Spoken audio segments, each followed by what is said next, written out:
kiai magang mungkin ya. Iya. Atau kiai nusuk ya. Tapi ngomong gitu. Iya, ngomong-ngomong masalah santri. Oke.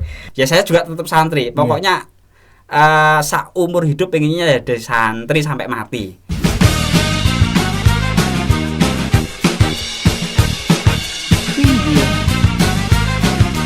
Assalamualaikum warahmatullahi wabarakatuh. Sahabat NU Media Jati Agung dimanapun Anda berada. Hari ini kita kedatangan tamu spesial, yaitu Gus Budi dari Pondok Pesantren Al-Huda Jati Mulyo nggih Gus. Iya. Nah kemudian dengan Mas Abi, salah satu santri daripada Pondok Pesantren Al-Huda. Oke. Pada podcast malam hari ini kita akan membahas mengenai yang saat ini sedang ramai diperbincangkan di jagat media tentang Pondok Pesantren Lirboyo, ya.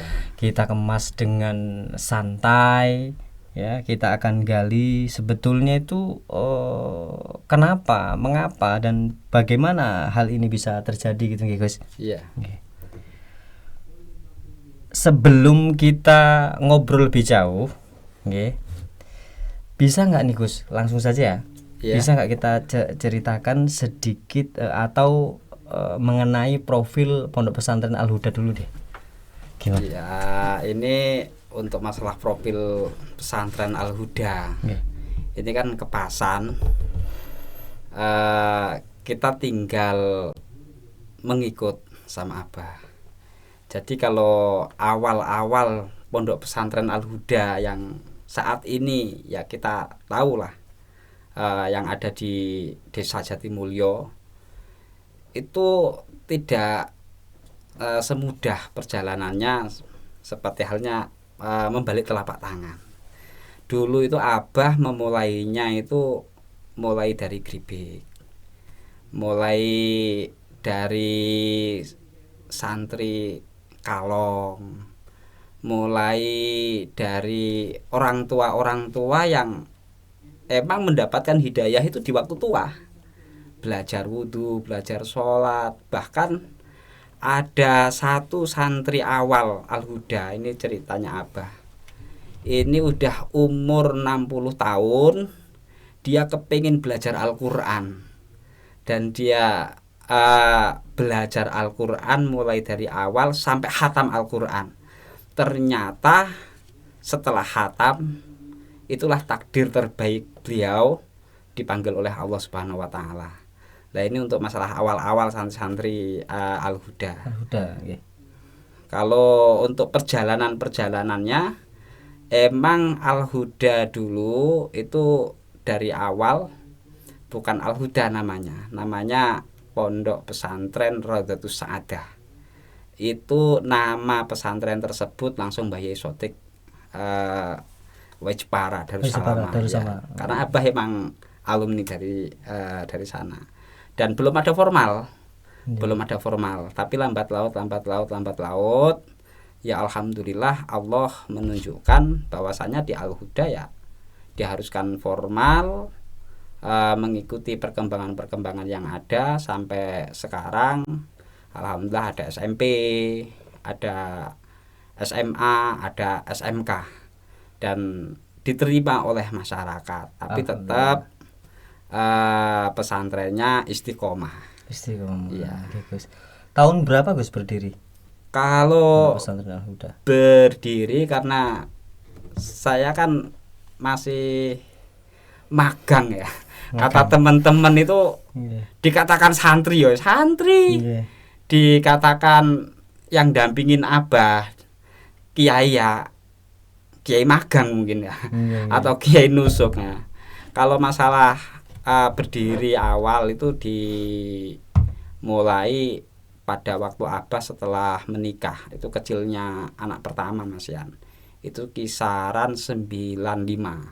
Tahun 95 ya. Itu Abah udah mulai, dalam artian mulai ngajar ngaji di tempat yang sekarang menjadi Pondok Pesantren Al-Huda. Itu. Lebih jauh mengenai yang saat ini sedang hangat nih Gus. Iya. Nah, sore tadi itu ada dari Himasal.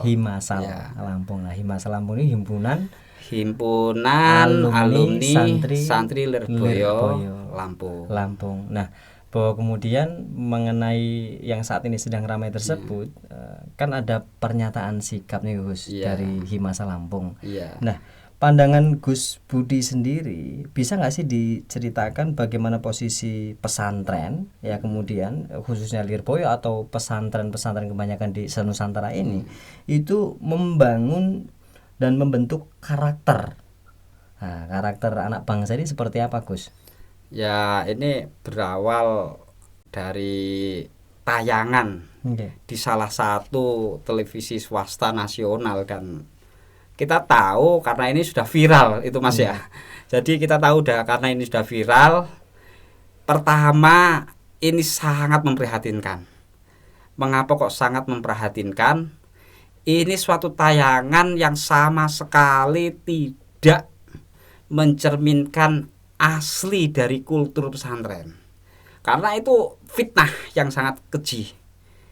Adanya perbudakan di pesantren, adanya santri yang ngasih pemberian suatu bentuk tanda cinta tapi dinarasikan yang lain, santri ngabdi dinarasikan perbudakan, itu fitnah.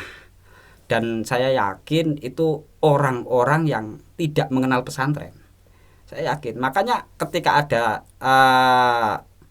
narasi-narasi yang seperti itu, pada kenyataannya walaupun digambar itu pondok pesantren Lirboyo, tapi yang tersakiti adalah seluruh santri Nusantara, bahkan seluruh santri dunia. Satu alam dunia ini kalau melihat tayangan tersebut pasti sakit hati. Pasti sakit hati. Iya, karena yang kita lakukan, saya sendiri yang emang notabene dulu itu ikut dalam. Dulu itu nggak pernah jauh dari kiai saya sendiri, dan saya tahu persis tidak seperti yang dinarasikan seperti itu. Kita ini sebagai santri, ini Mas Abi ini santri nih, ini santri. Ya saya juga tetap santri. Pokoknya seumur hidup pengennya ya dari santri sampai mati. Ya karena enaknya santri itu kan mempunyai keyakinan bisa bertemu dengan gurunya, bisa bertemu dengan gurunya sampai bertemu dengan Rasulullah.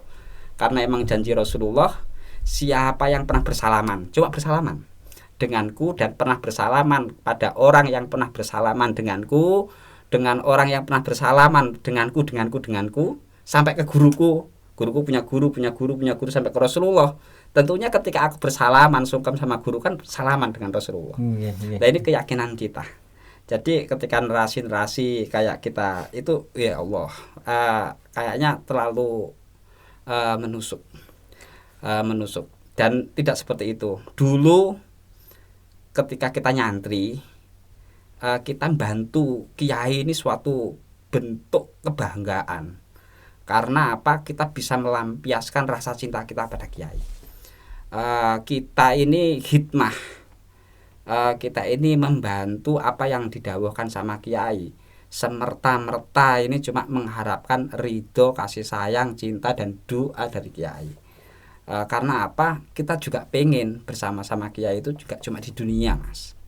Kita ini nggak cuma pengen memandang beliau itu di dunia ini, tapi ila yaumil qiyamah kita bersama-sama dengan kiai. Terus ada narasi kok kiai kita di seperti itu kan, dan itu menggambarkan pesantren seluruh Nusantara ini. Ya naudzubillah, moga-moga itu tidak terjadi lagi. Dan ini sangat-sangat menyakitkan hati. Bahwa kemudian ketika ini sudah bukan menjadi budaya, melainkan ini adalah bentuk kepatuhan, bentuk khidmat, bentuk berbakti kepada guru nih Gus. Apa yang bisa disampaikan dari dalil ya? Kami selaku insan pers kan belum terlalu mengetahui ketika itu dinarasikan memberikan amplop segala macam. Nah kan tuh kami pernah dengar selaku insan pers itu bahkan satu huruf pun itu bagaimana dalilnya Gus, coba dijelaskan di podcast kami ini supaya terang kan gitu. Kalau kita ngasih amplop sama kiai kok diartikan membayar kiai. Nggih. Sayyidina Ali itu mantunya Kanjeng Nabi. Nggih. Itu pernah menyampaikan, saya ini adalah hamba budak dari yang mengajari ilmu kepada saya. Dan ketika ilmu yang diajarkan kepada saya suruh bayar 1000 dirham 1 huruf, saya bayar. Gitu. 1 dirham 1 huruf gitu. Iya. 1000 dirham. 1000 dirham. Lah ini yang diajarkan kiai itu berapa huruf?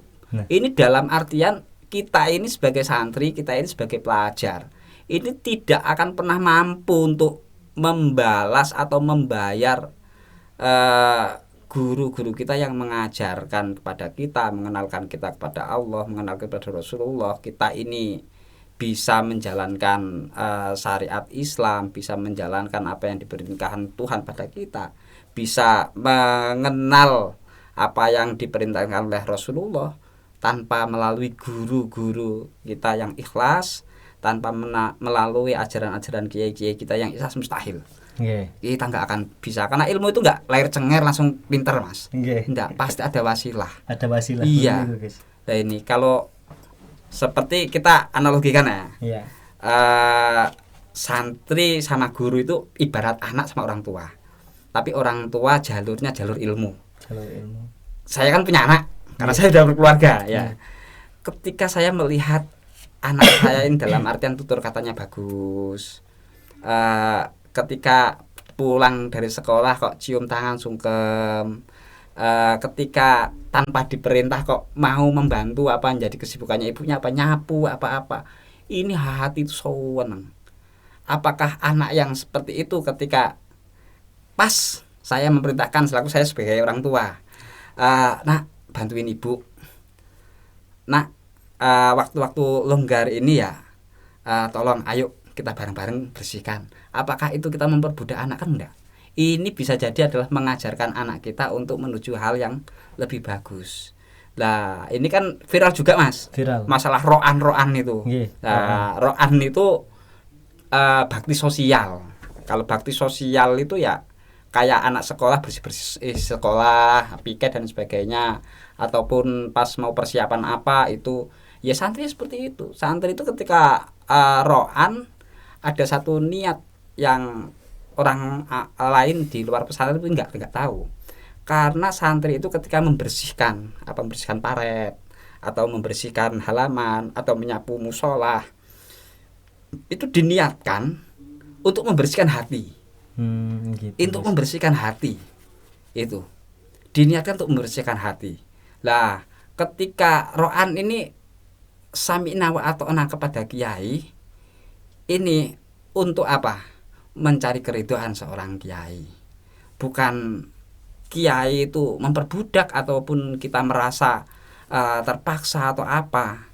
Karena emang kita ini fakir, orang yang sangat butuh dengan apa-apa yang diajarkan oleh kiai-kiai kita, dan pengen sekali ilmu kita ini juga menjadi ilmu yang manfaat, ilmu yang barokah, ilmu yang bisa menyinari hati kita, bisa menyelamatkan kita, bukan ilmu yang mardud.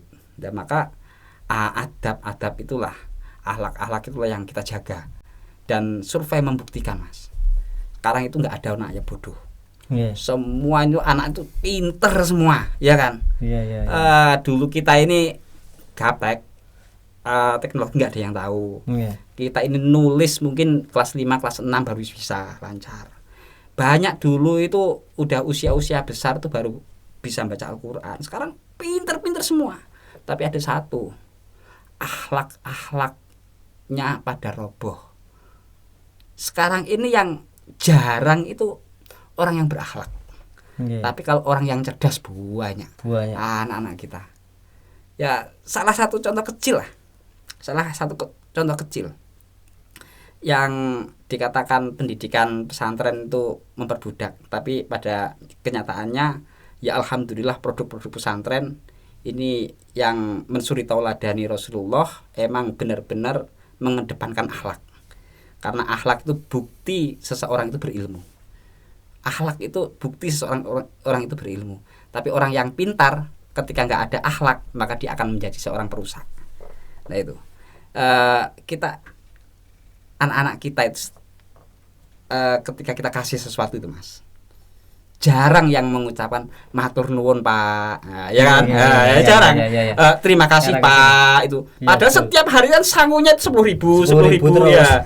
Iya, mau minta apa ya? Kayaknya sekarang minta HP.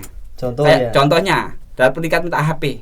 Itu bukan malah terima kasih. Kok HP-nya jelek amat? Nah itu. Nah ini karena ya Allah, ini contoh kecil karena emang yang merosot ini akhlak moral.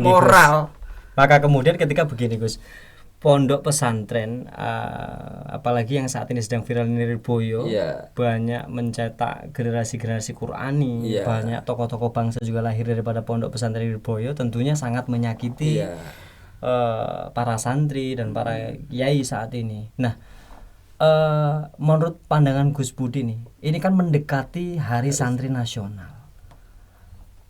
Adakah kemudian mungkin Kak praduga nih ya, apakah ini memang sengaja di framing oleh oknum-oknum tertentu? Kalau pandangan Gus Budi sendiri gimana tuh? Ya wallahualam bisawab ya. Ketika kita berpikir apakah ini ada kayak toh dikatakan untuk pengalihan isu gitu ya. Apa ada intelijen hitam, tapi pada kenyataan emang narasi-narasi yang seperti itu ini bukan cuma santri Lirboyo aja, karena di situ tergambar dengan jelas itu ada salah satu bunyai dari pondok Watu Congol, ada dari Madura dan sebagainya. Itu kalau Mbah Yai Mansur, Gus Adib Lirboyo, kita semuanya tahu lah beliau itu luar biasa. Bahkan Mbah Yai Mansur itu kalau kita mau menyamakan alangkah baina sama wa sumursat jauh. Iya Mas, beliau itu ngajar ngaji ngajar ngaji, nyebarkan ilmu, ngajarin anak-anak itu ya supaya berakhlak, berilmu, supaya jadi manusia-manusia yang taat, manusia-manusia yang baik, jam 6 sampai jam 12. Itu ini pengalaman Gus Budi saat masih nyantri gitu ya. Dari teman-teman saya sendiri, bukan dari Lirboyo. Oh, dari. Ya, kalau Gus Budi alumni mana nih?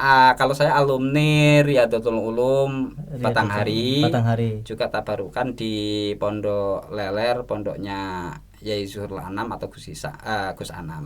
Tapi beliau semuanya pesantren itu mengajarkan keikhlasan. Dan ketika guru pesantren ini pada dasarnya seluruh pesantren Nusantara, bahkan seluruh dunia lah, ketika di framing seperti itu, dinarasikan seperti itu, ya begitu sakit, kayaknya begitu kejam.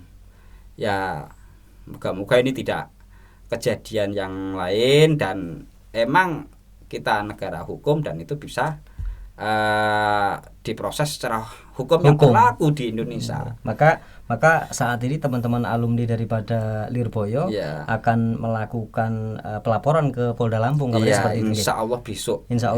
Ya, insya Allah besok kita ini bareng-bareng dengan Aliansi Santri Nusantara. Tanggal 15 Oktober ini kita berkumpul di kisaran Masjid Airan untuk bersama-sama mengadukan ke Polda Lampung perihal narasi yang begitu menyakitkan, terutama di dunia pesantren, terutama di kiai-kiai kita, ulama-ulama kita yang begitu ikhlas mengajarkan kita semuanya. Bergeser ke Mas Abi ya? Bisa perkenalan dulu Mas Abi ini siapa, nama lengkapnya, terus kemudian dari mana asalnya, sudah berapa tahun di Al-Huda nggih? Monggo. Sebelumnya perkenalkan, nama saya Abi Laksono.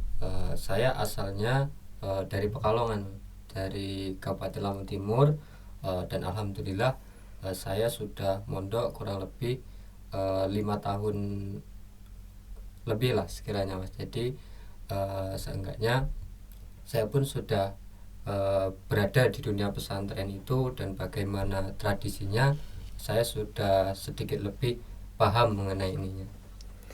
Kemudian yang tayang di salah satu stasiun televisi saat ini viral itu, kalau menurut Mas Abi saat ini kan santri aktif nggih? Nah, ketika itu di framing sedemikian rupa, bagaimana sih sebetulnya kegiatan di pondok pesantren itu sendiri? Sebenarnya melihat berita yang beredar dan juga tayangan langsung dari media nasional yang khususnya cakupannya sudah luas, bagaimana masyarakat Indonesia sudah tahu Trans7 itu merupakan TV nasional yang sudah lama berkecimpung di media nasional. Sangat menyayangkan dan juga sangat menyakiti hati kami, khususnya para santri-santri, karena apa yang dinarasikan dalam program tersebut itu tidak sesuai dengan kenyataan yang ada pada kami. Seperti halnya yang diekspos itu mengenai perbudakan dan juga eksploitasi terhadap santri-santri, itu saya merasa sangat salah, karena kami sendiri para santri itu merasa bahwa suatu kebanggaan ketika kami bisa membantu guru-guru kami, yang mana apa yang kami lakukan dan apa yang kami berikan kepada guru-guru kami itu tidak sebanding dengan pengorbanan guru-guru kami terhadap kami para santri ini. Entah mungkin dari beliau harus menyisihkan waktunya sehari, mungkin bisa berjam-jam untuk kami, kemudian keikhlasan beliau dan juga mungkin di belakang kami beliau selalu mendoakan dan juga memiliki tirakat-tirakat yang mana tersebut tidak mudah untuk dilakukan kita sebagai orang awam.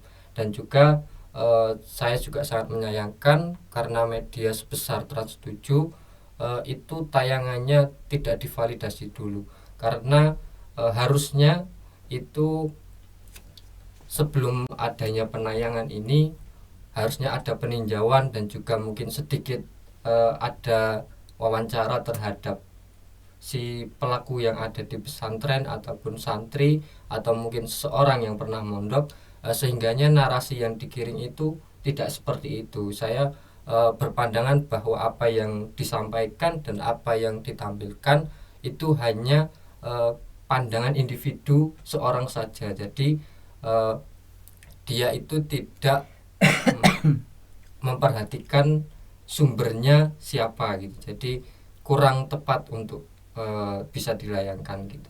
Sekelas media nasional. Ya, nasional. Menurut Mas Abi ya, Iya.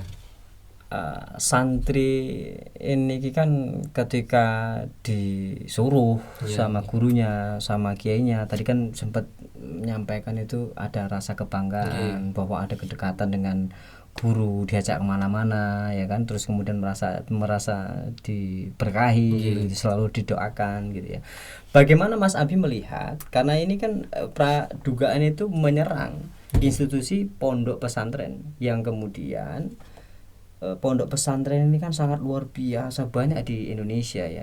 Bagaimana Mas Abi melihat yayasan pendidikan yang lain, misalnya yang bukan dari pondok pesantren? Kalau kami kira dari radar kami, radar kami selaku insan pers itu kemarin yang banyak anak-anak atau siswa-siswi itu kemudian tawuran karena ya tadi kembali ke moral dan akhlak yang gitu disampaikan Gus Budi di awal tadi, bahwa kemudian sangat mengganggu Kamtibnas, ketertiban masyarakat, ya kan, mengganggu, sehingganya APH pun kesulitan untuk mengatasi itu.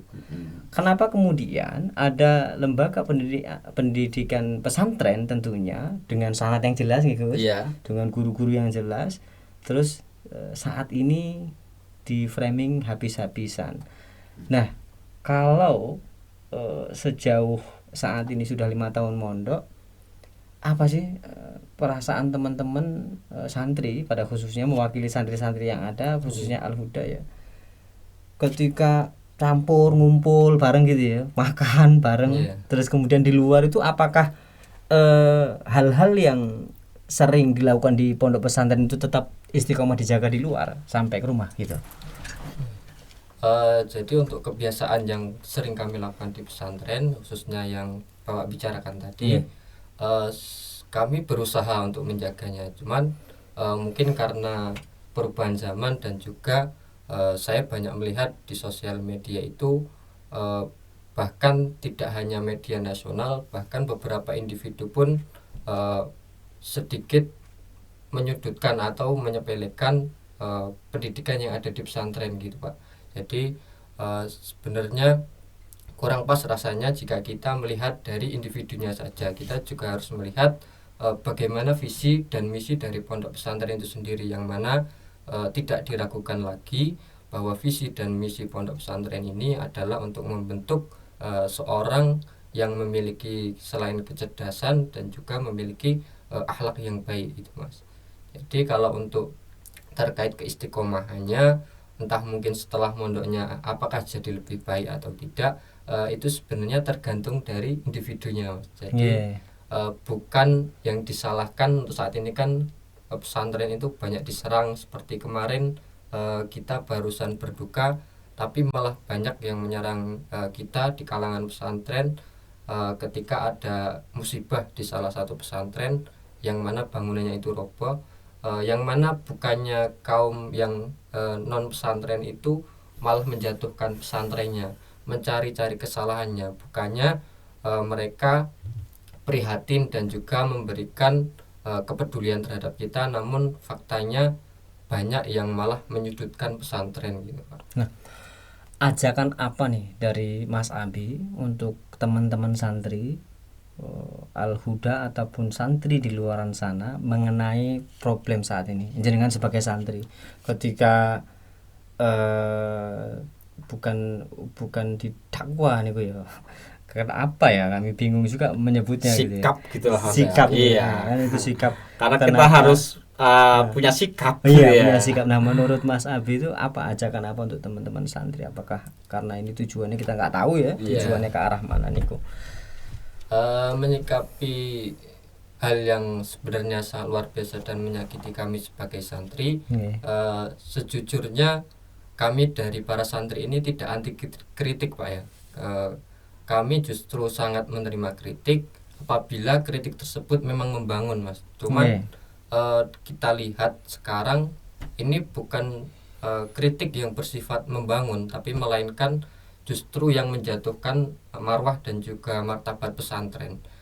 Jadi ini sudah sangat berlebihan khususnya media nasional, dan kita para santri, saya juga termasuk individu, kita perlu menyampaikan ini merupakan suatu kesalahan yang besar. Jika kita tidak menyampaikan aspirasi kita, mungkin suatu saat ini akan dianggap sebagai suatu yang lewat atau mungkin hanya sebatas isu atau apa. Jadi kita sangat-sangat perlu untuk melakukan aspirasi kita dan juga menuangkan apa yang kita rasakan saat ini, khususnya mungkin nanti usahanya bisa berbeda-beda.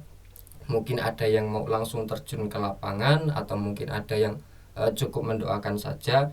Setidaknya kita tetap ada yang mewakili apa yang kita rasakan dan menyampaikan apa yang sebenarnya terjadi gitu Mas. Artinya himbauan dari para guru, para yai mesti tidak akan melakukan tindakan-tindakan anarkis Mas, meskipun terluka gitu ya Gus.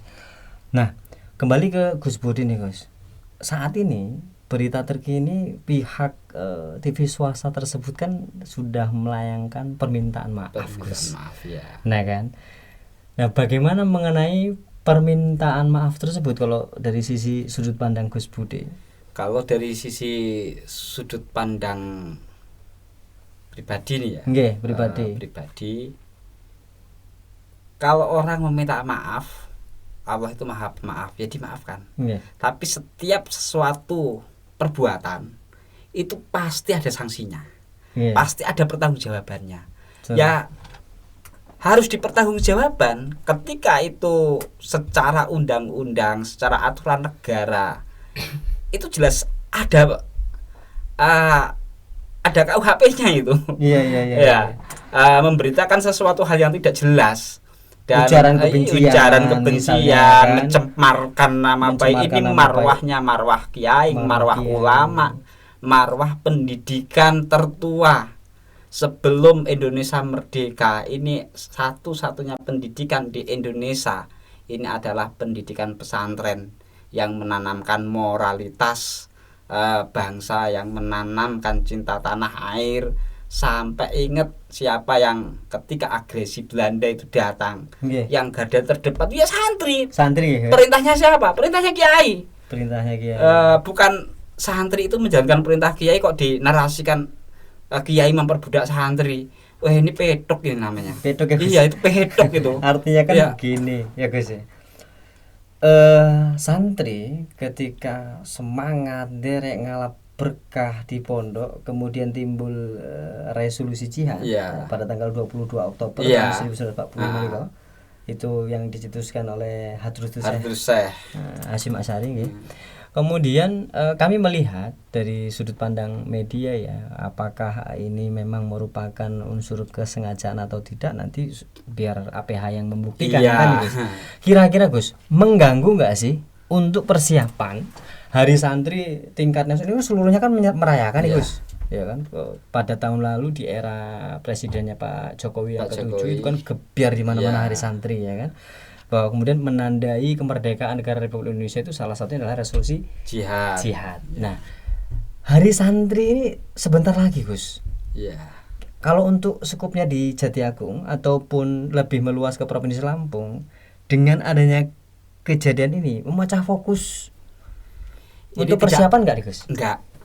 Ini malah akan membakar kesemangatan kita, mengingatkan gitu. Ketika kita ini kan kadang-kadang tidur Mas. Merinding saya. Iya, kadang-kadang kita kan merinding saya. Kita kadang-kadang tidur. Santri yang lupa santrinya, tapi kejadian ini semuanya bangun.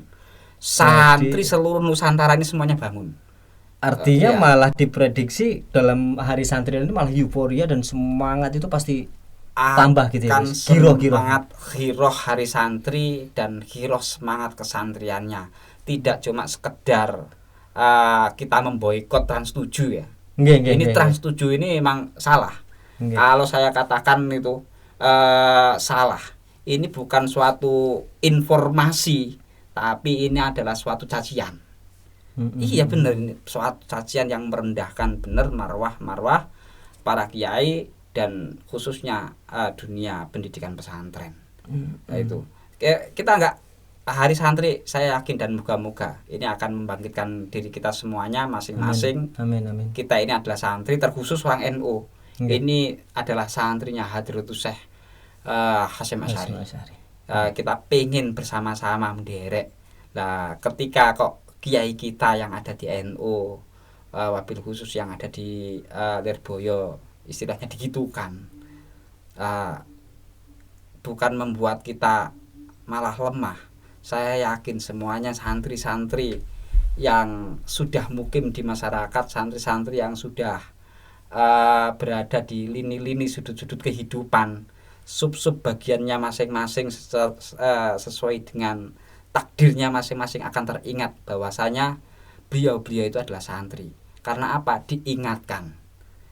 Dengan kejadian ini hikmahnya ya diingatkan gitu guys ya. Bahwa memang kami melihat ini pergerakan yang merasa terlukai, yang kita sebagai santri itu betul-betul sangat terluka. Tadi saya mendengar merinding ketika Gus Budi menyampaikan di muka tadi bahwa sore tadi ada dari Mojokerto, dari Banten, dari manapun itu, terus kemudian menyatakan sikap mengenai ini. Nah, Gus, kalau dari grup-grup yang mungkin ada ketika Gus Budi juga di RMI ya Gus.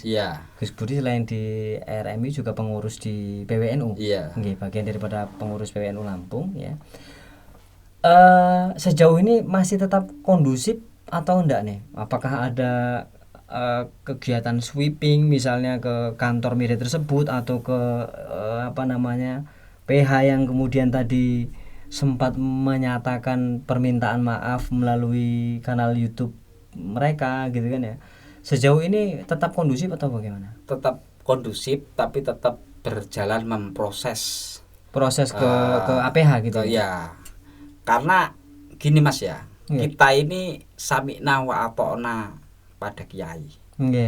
Dan saya yakin seyakin-yakinnya itu enggak ada yang kiai ngomong ngajarkan untuk merusak, itu enggak ada. Kecuali fitnah-fitnah mereka itulah. Enggak ada kiai yang memerintahkan mengajarkan untuk anarkis itu nggak ada, terutama di itu nggak ada. Kita tetap ini sebenarnya bukan semerta-merta yang tersakiti hanya keluarga besar, alumni pondok pesantren Lirboyo, tapi ini semuanya santri yang notabene memiliki kiai. Ya, kalau santri itu memiliki kiai. Betul. Itu.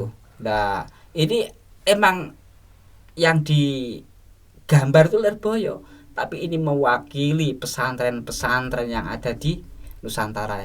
Gini Mas, sebelum adanya teknologi, sebelum adanya media, keluarga besar pesantren itu sudah terdepan untuk membela tanah air ini. Di garda terdepan. Garda terdepan untuk membela tanah air ini. Betul.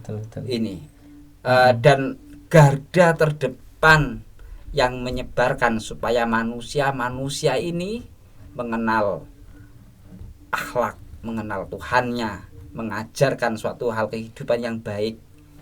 Ini garda terdepan. Seharusnya kan media-media ya memberikan edukasi hal-hal sejarah-sejarah yang baik.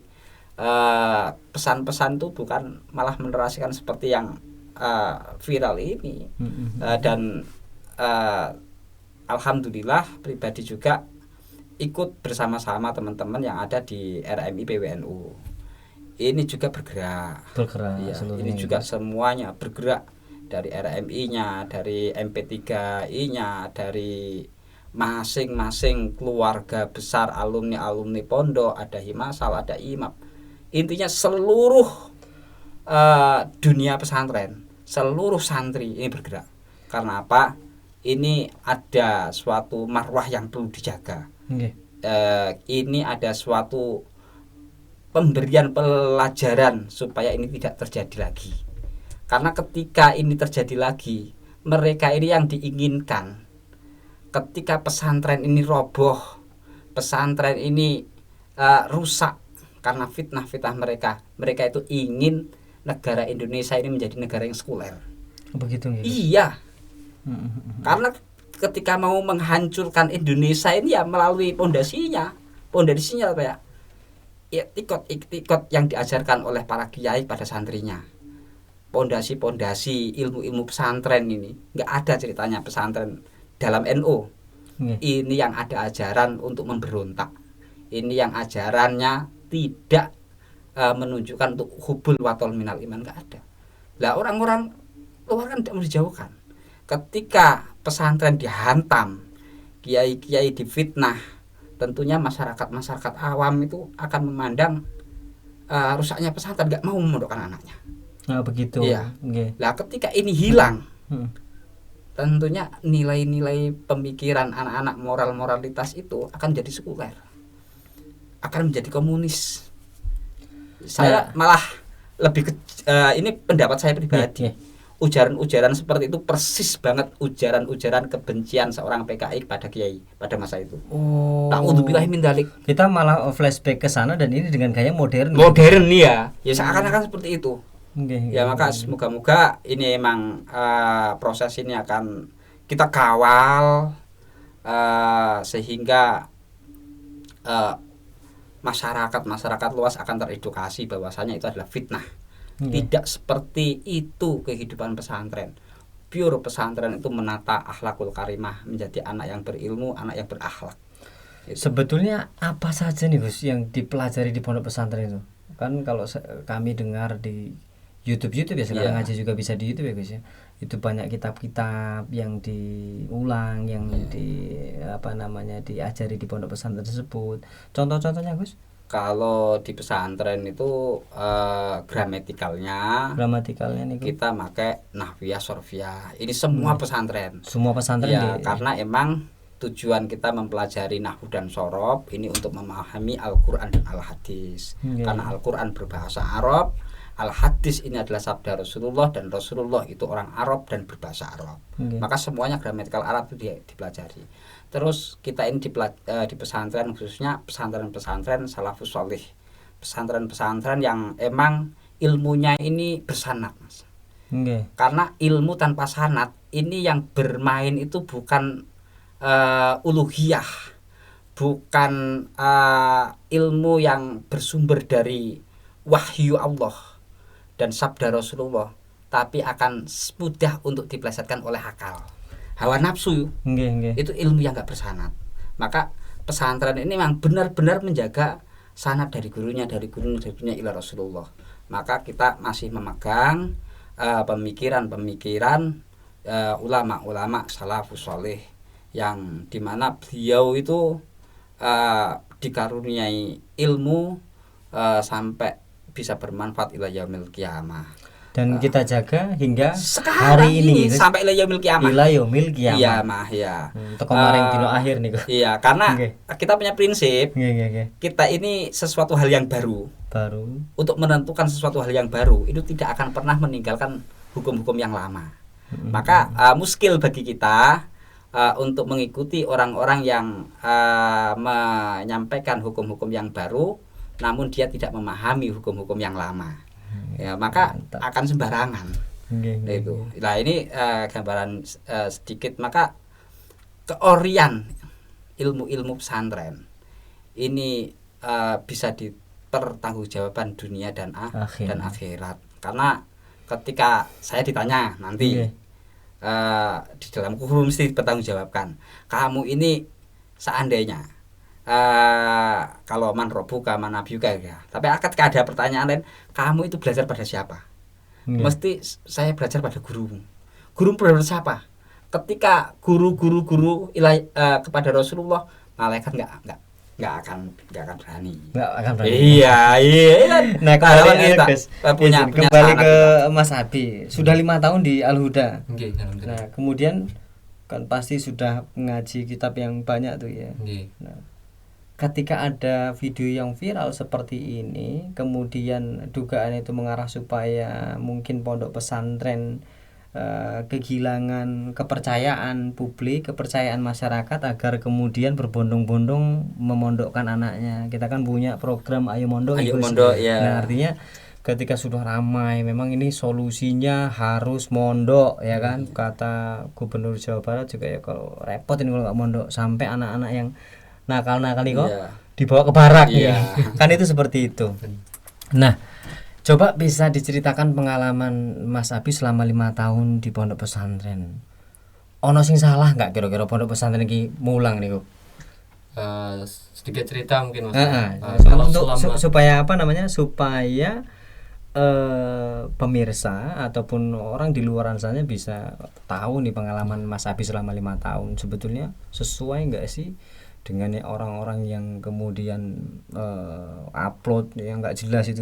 Coba monggo dijelaskan secara fakta nih. Ada fakta 5 tahun Mas Abi ini mondok di Al-Huda. Oke, sampaikan. Sedikit saya sampaikan mengenai pengalaman saya selama ini.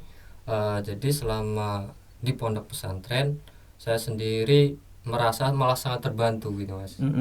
Mulai dari saya bisa mengetahui bagaimana harus memperlakukan orang yang lebih tua dari kita, dan juga memperlakukan saudara-saudara kita, dan juga mungkin orang yang lebih muda daripada kita. Jadi secara tidak langsung saya sudah sedikit mengerti bagaimana tata krama yang baik dan juga akhlak yang baik, dan juga selain itu mungkin juga diajarkan mengenai fikih, mulai dari fikih mengenai beribadah dan juga fikih-fikih mengenai kehidupan lainnya. Selain itu juga selama saya mondok di pesantren, ketika membantu guru-guru kami dan juga mungkin memberikan kita akhlaknya, kesopanan kita, mempraktekannya dengan guru kami, itu merupakan bentuk penghormatan kami karena usaha dan juga jerih payah beliau-beliau yang sudah mendidik kami dengan sepenuh hati dengan keikhlasannya, dan juga suatu bentuk ekspresi daripada kami seorang santri, kebahagiaan kami seorang santri ketika bisa membantu dan juga dekat dengan guru kami. Jadi seperti itu. Mungkin kalau yang di media-media sekarang yang dinarasikan eksploitasi dan lain sebagainya, mereka yang beranggapan demikian belum pernah merasakan dunia pesantren nikmatnya ya, mondok nikmatnya gitu ya. mondok, nggih. Belum Kalau- pernah ngerasain nikmatnya mondok. Urung pernah nyantri tapi Urung pernah ngomong. nyantri tapi ngomong gitu. Iya, Gus. ngomong-ngomong masalah santri. Nggih. Allah. Siap. Kalau diibaratkan itu kayak seperti mereka jadi curi makanan, mereka sudah menilai tetapi belum Belum mencicipi makan. rasanya. Oh, gitu. belum mencicipi rasa. Saya beranggapan demikian. Iya. Oke, terakhir Gus. Pesan mungkin atau harapan dan pelajaran daripada kejadian ini Gus bisa disampaikan. Kalau pesan sih, terutama untuk media Trans 7 ya, hal-hal yang seperti ini jangan sampai pernah terulang. Ini pesan jangan sampai pernah terulang, dan pahami pesantren, karena saya yakin narasi ini moga-moga bukan karena kebencian, tapi karena mereka belum pahami pesantren, dan pesantren tidak seperti itu. Pesantren ini pertama kali pendidikan yang menancapkan pendidikan di bumi Nusantara ini. Itu. Nah, harapan ke depan, terutama untuk seluruh masyarakat,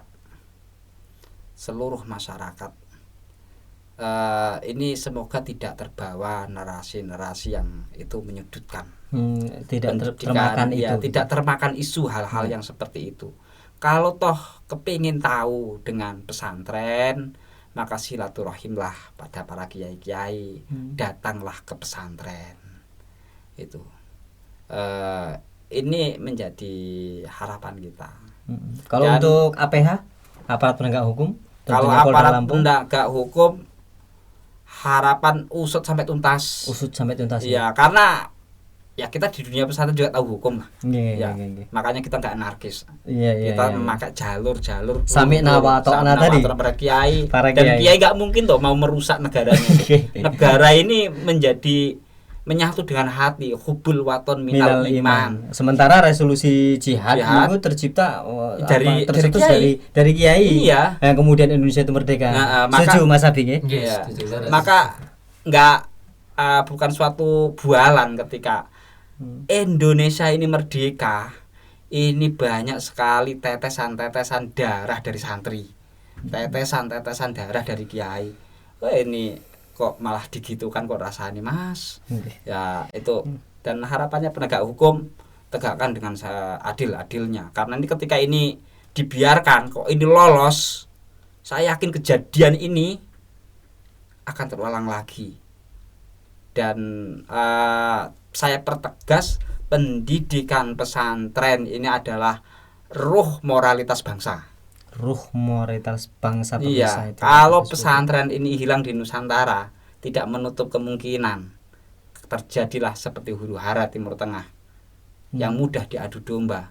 Artinya malah kita akan mundur gitu. Iya, kita akan mundur. Maka penegak hukum ini ya harus cepat menangani, harus tanggap.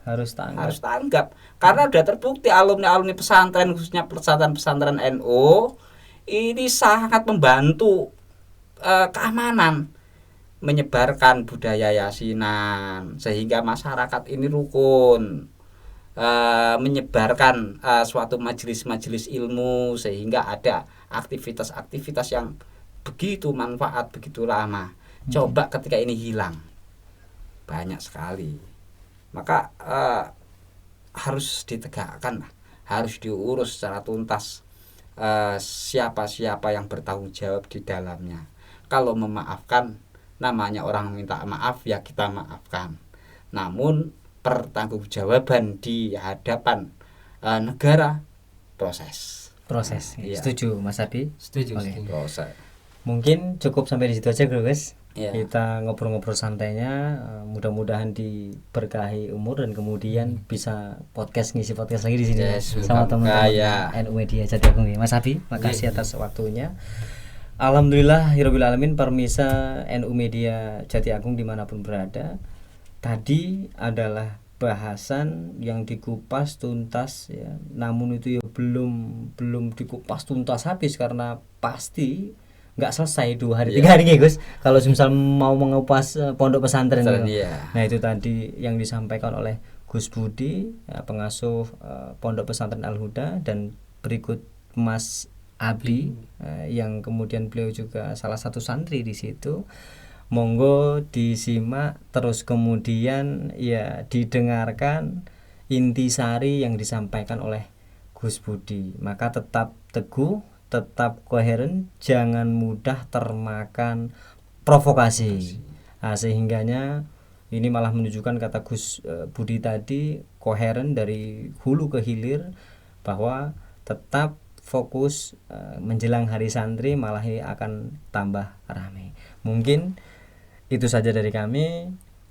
Saya Arif dari NU Media Jati Agung pamit undur diri. Wallahul muwaffiq ila aqwamit thoriq. Wassalamualaikum warahmatullahi wabarakatuh. Waalaikumsalam warahmatullahi wabarakatuh.